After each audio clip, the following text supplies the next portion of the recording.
মমতা বন্দ্যোপাধ্যায় তোমাকে বলে রাখছি, ওই গুড়ে বালি আবার ধান্দা করছে বাজার থেকে টাকা তোলা। যেখানে দেখবেন টাকা তুলবে, যে দেখবেন ওই বাইক নিয়ে আপনার বাড়িতে পৌঁছবে। এলাকায় গাছ আছে, এলাকায় ল্যাম্প পোস্ট আছে, বাড়িতে দড়ি আছে। সৎ ব্যবহার করবেন। রাজ্য পরিচালনা করবে, দায় নেবে না। কিসের জন্য ভোট চাও তুমি? কিসের জন্য বলে যে আমাকে ক্ষমতা দেবো, আমি গোটা রাজ্যের মানুষের দায় নেব? যার দায় নেওয়ার ক্ষমতা নেই, একটা নিয়োগ প্রক্রিয়া সঠিকভাবে করতে পারে না। আমি দায়ী নেব না, আমি জানতাম না। তুমি জানতে না তো তুমি বসেছো কেন ক্ষমতায়? তুমি দুর্নীতি হবে জানো না? তুমি হাতে ধরে দুর্নীতি করবে। এই অঙ্কিতার চাকরি কে দিতে বলেছিল? তার বাবা জয়েন করলো তৃণমূল কংগ্রেসে, ওই অবধি তার নাম উঠে গেল। সরকারটা যদি অযোগ্য হয়, তাহলে জানবেন আপনার সন্তান যোগ্য হওয়া সত্ত্বেও সে তার যোগ্যতার মূল্য পাবে না। দেখুন, প্রাথমিকে এর দুর্নীতি এসএসসির থেকেও ভয়ঙ্কর। যে প্ল্যান সি 26-এর আগে আবার কি টাকা তোলা? প্রাইমারি বোর্ডের হাতে না ওএমআর শিটের কপি রয়েছে, ফিজিক্যাল কপি, না রয়েছে মিরর ইমেজ। এই অবস্থায় দাঁড়িয়ে আছে যে এই সাইবার হ্যাকিং হয়েছিল, কমপ্লেন করেছি। তাহলে কমপ্লেন করলে তার কী তদন্ত হলো? পুলিশ মন্ত্রী তো মমতা ব্যানার্জি, আর প্রেসিডেন্ট হচ্ছে মানিক ভট্টাচার্য। মানে বুঝতে পারছেন কম্বিনেশনটা? পরেশ অধিকারী যেই তৃণমূল কংগ্রেসে জয়েন করলো, তার মেয়ের নাম লিস্টে চলে এলো। কি এটা? একটা রাজনৈতিকভাবে করা একটা দুর্নীতি, যাতে কোনোভাবেই কেউ বাজার থেকে টাকা না তুলতে পারে।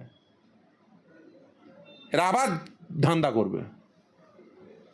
সে ধান্দায় যদি কেউ পা দেন, এই পাতা ফান্দে যদি কেউ পা দেন, সে কিন্তু আবার একই জিনিস দেখবেন।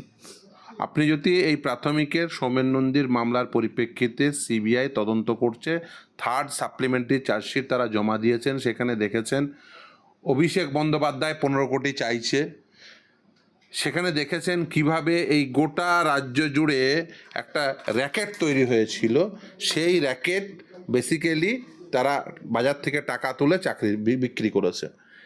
আর আপনি কি দেখছেন যে বর্তমানে প্রাইমারি বোর্ডের হাতে না ওএমআর শিটের কপি রয়েছে, ফিজিক্যাল কপি, না রয়েছে মিরর ইমেজ। এই অবস্থায় দাঁড়িয়ে আছে। ইন্টারভিউ অ্যাপটিটিউড টেস্ট কীভাবে নেওয়া হয়েছে আপনারা দেখেছেন সিঙ্গেল বেঞ্চের নির্দেশে। যারা ইন্টারভিউ অ্যাপটিটিউড টেস্ট নিয়েছিলেন তাদেরকে ডেকে নিয়ে, সেই সময়ে বিচারপতি অভিজিৎ গঙ্গোপাধ্যায় ছিলেন, তিনি তাদের মধ্যে বেশ কয়েকজনকে ডেকে নিয়ে এই পুরো বিষয়টিকে তিনি দেখেছিলেন এবং জাজমেন্ট দিয়েছিলেন। তার পরিপ্রেক্ষিতে পরবর্তীতে সেই মামলাটি বর্তমানে স্টে হয়ে আছে, বিচারাধীন রয়েছে।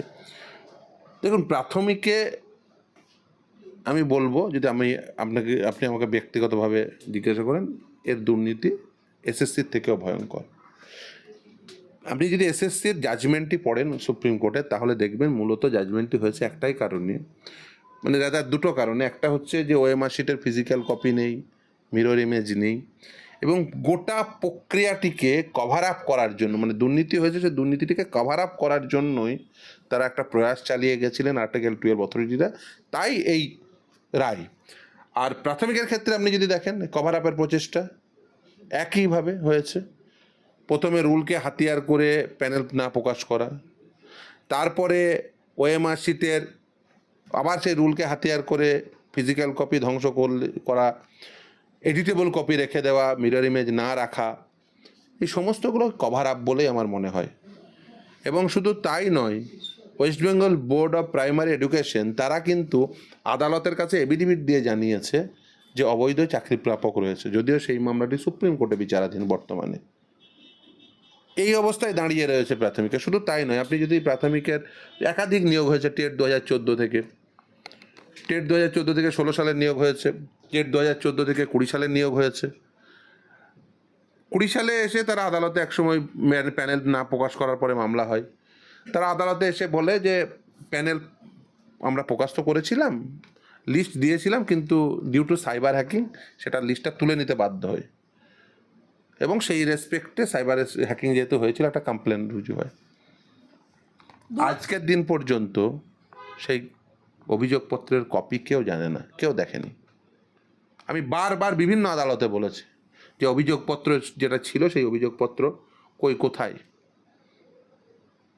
আদালত ইভেন বলেছে যে তোমরা এফিডেভিট দিয়ে জানাও, এখনো পর্যন্ত না রাজ্য সরকার না বোর্ড কেউ দেখাতে পেরেছে। আসলে এগুলো সব ছিল কভার আপ, মিথ্যা গল্প রচনা। গরুর গল্প রচনার মতো করে এই মিথ্যা গল্প রচনা করা হয়েছে যে এই সাইবার হ্যাকিং হয়েছিল, কমপ্লেন করেছি। তাহলে কমপ্লেন করলে তার কী তদন্ত হলো? পুলিশ মন্ত্রী তো মমতা ব্যানার্জি, আর প্রেসিডেন্ট হচ্ছে মানিক ভট্টাচার্য। মানে বুঝতে পারছেন কম্বিনেশনটা? আদালতকে একটা মিথ্যা গপ্প দিয়ে বেসিক্যালি এগুলোকে সব কভার আপ দেওয়া। এই কভার আপ করতে গিয়েই আসলে এই দুর্নীতি করেছেন, আর দুর্নীতির কভার আপ করার জন্য বিভিন্ন প্রকার পদক্ষেপ করেছেন। এই যে এসএসসির দুর্নীতি কে করেছেন? মমতা ব্যানার্জি করেছেন। মমতা বন্দ্যোপাধ্যায় প্রেস ক্লাবের সামনে গিয়ে বললেন 5 জন স্টুডেন্টদের মধ্য থেকে নেব, 5 জন আধিকারিকদের মধ্য থেকে নিয়ে পার্থকে বলে দেবো কমিটি তৈরি করো। যে 5 জন স্টুডেন্টকে নিলেন সব কটার কাউকে র্যাঙ্ক জাম করে চাকরি দিলেন, কেউ নবম দশমে পেয়েছিল 11-12 চাকরি দিলেন কাউকে। এরকম করে 5 জন স্টুডেন্টদের মধ্যে থেকে যাদের এই নেতা গোছের ছিল তাদেরকে বেছে চাকরি কে দিয়েছিলেন? মমতা ব্যানার্জি। এই যে অঙ্কিতা অধিকারী, পরেশ অধিকারীর কন্যা, পরেশ অধিকারী যেই তৃণমূল কংগ্রেসে জয়েন করলো তার মেয়ের নাম লিস্টে চলে এলো। কি এটা একটা রাজনৈতিকভাবে করা একটা দুর্নীতি। অঙ্কিতা অধিকারী, এটা সঠিক তদন্ত হলে মমতা বন্দ্যোপাধ্যায় জেলে যাবেন। তৃণমূল কংগ্রেসে জয়েন করলো, তারপরে তার নাম উঠে গেল লিস্টে। রাজনৈতিকভাবে করা অপরাধ। রাজনীতিতে সে অন্য একটি রাজনৈতিক দল থেকে আরেকটি রাজনৈতিক দলে জয়েন করলো, তার বেনিফিট দিল কে? মমতা বন্দ্যোপাধ্যায়। মমতা বন্দ্যোপাধ্যায় বললো ওই সেই সময় আন্দোলন হচ্ছিল, আন্দোলন বন্ধ করার জন্য 5 জনের কমিটি তৈরি করে দেবো, 5 জন স্টুডেন্টদের মধ্যে থেকে, 5 জন আধিকারিকদের মধ্যে থেকে পার্থ চ্যাটার্জিকে বলবো একটা কমিটি তৈরি করে দেবে। যে 5 জনকে নিল সব কটাকে দুর্নীতি করে দিল। এ তো মমতা ব্যানার্জি করেছে। এটা তো বুঝতে হবে যে এই দুর্নীতি করা মমতা বন্দ্যোপাধ্যায়। কিন্তু আমি সত্যি অনেকেই বলছেন যে এই আসল শাস্তি তো যারা দুর্নীতি করেছিল, হ্যাঁ নিশ্চিতভাবে করা উচিত। সেই জন্যই তো এই যে মামলাটার রায়টা দেখছেন এসএসসির সুপ্রিম কোর্টে, এটা হচ্ছে চাকরি সংক্রান্ত মামলার বিষয়। ক্রিমিনাল ইনভেস্টিগেশনটা করছে সিবিআই, কোর্ট মনিটর তদন্ত। কিন্তু সেই কোর্ট মনিটর তদন্তটি যদি সঠিক না হয় নিশ্চিতভাবেই আমরা উপযুক্ত ব্যবস্থা যেখানে গ্রহণ করার করব। এটা নিশ্চিতভাবেই যে ক্রিমিনাল ইনভেস্টিগেশন করতে হবে এবং সঠিক ব্যক্তি যারা এই ক্রিমিনাল ইনভেস্টিগেশনের আওতাধীন হওয়া উচিত, তারা যদি না হন, তাদের বিরুদ্ধে যদি তদন্ত সঠিক না হয়, নিশ্চিতভাবে আইনগত পদক্ষেপ হবে। কিন্তু কালকে এসএসসি যারা চাকরি হারিয়েছে তাদের বলা, মুখ্যমন্ত্রী বৈঠকে কালকে বলছিলেন যে বড় স্বস্তি, সময় পেলাম, 2026-এর আগেই তিনি বিষয়টা একেবারে গুছিয়ে নিতে পারবেন। তার কাছে প্ল্যান ABCD সমস্ত কিছু বিকল্প রয়েছে। তাহলে প্ল্যান এ কী ছিল? দুর্নীতি করা। আর প্ল্যান বি কী ছিল? এই দুর্নীতি করার পরে সব বাতিল হয়ে যাবে, আবার প্ল্যান সি অন্য কিছু আবার আছে নাকি? লোকে তো এখন অনেক প্রশ্ন করছে যে প্ল্যান সি 26-এর আগে আবার কি টাকা তোলা? আমি আপনার ক্যামেরার মাধ্যম দিয়ে আমি বলে দিচ্ছি যে গোটা রাজ্যের মানুষকে, যে যদি দেখেন এই নতুন ফ্রেশ সিলেকশনের সাপেক্ষে বিন্দুমাত্র স্খলন ঘটছে, যেখানে দেখবেন সঙ্গে সঙ্গে প্রতিবাদ করবেন, যা করার সমস্ত কিছু করবেন। আইন আদালত তো রয়েছে। প্রথম কথা, স্বচ্ছতার স্বার্থে ওএমআর শিট মিনিমাম 20 বছর। ওএমআর শিটের কার্বন কপি বাড়িতে যেন নিয়ে যেতে পারেন, মডেল অ্যান্সার কি আপলোড যেন হয়, ইন্টারভিউ ইন ক্যামেরা যেন হয়, সমস্ত প্যানেল, সে একদম ইন্টারভিউ লিস্ট থেকে শুরু করে merit list, waiting list, panel, সমস্ত কিছু যেন ওয়েবসাইটে পাবলিশড হয় উইথ ব্রেকেজ অফ মার্কস। কোনো এক জায়গায় যদি নিয়োগের আইনের ব্যত্যয় ঘটে, সঙ্গে সঙ্গে যা পদক্ষেপ গ্রহণ করার করবেন, নাহলে এদেরকে বিশ্বাস নেই। এরা যে কোনো সময় যে কোনো কিছু করতে পারে। তাই সকলে সজাগ থাকবেন যে যাতে কোনোভাবেই কেউ বাজার থেকে টাকা না তুলতে পারে। এরা আবার ধান্দা করবে। সে ধান্দায় যদি কেউ পা দেন, এই পাতা ফাঁদে যদি কেউ পা দেন, সে কিন্তু আবার একই জিনিস দেখবেন। ফলে এই আগামী দিনে যে ফ্রেশ সিলেকশন হবে সেটা স্বচ্ছতার সঙ্গে করতে হবে, আর সেটা যদি না করেন এদের ফল ভোগ করতে হবে। এটুকু বলে দিলাম।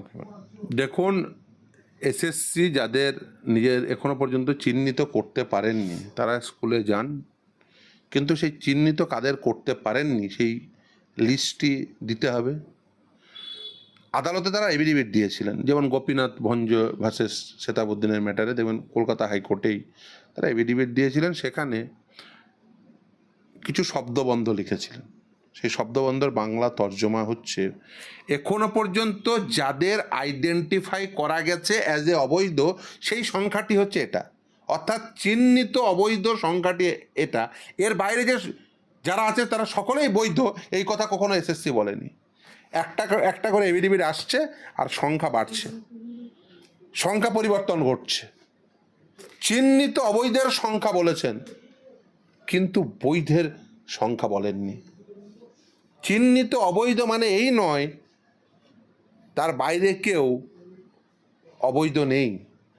এসএসসি নিজের ঘাড়ে দায় রাখবেন না বলে আদালতের কাছে এসে বলেছেন, এখনো পর্যন্ত যতজনকে অবৈধ হিসেবে আমরা চিহ্নিত করতে পেরেছি ওই সিবিআইয়ের ওএমআর শিটের উপর ভিত্তি করে, এখনো পর্যন্ত যা আমরা রিট পিটিশনার এই শেতাব, নাসরিন, আব্দুল গনি আনসারিরা মামলা করে যে তথ্য দিয়েছে তার উপর ভিত্তি করে, আর নিজেরা কিছুটা ওই ওদের কাছে সার্ভারের যে লিস্ট ছিল সেখান থেকে যে এখনো পর্যন্ত ওই নন লিস্টেড ক্যান্ডিডেট র্যাঙ্ক জাম সেই তথ্যের উপর ভিত্তি করে এদের চিহ্নিত করতে পারেছে অবৈধ বলে।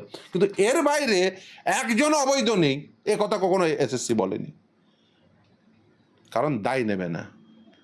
আসলে সমস্যাটা কোথায়?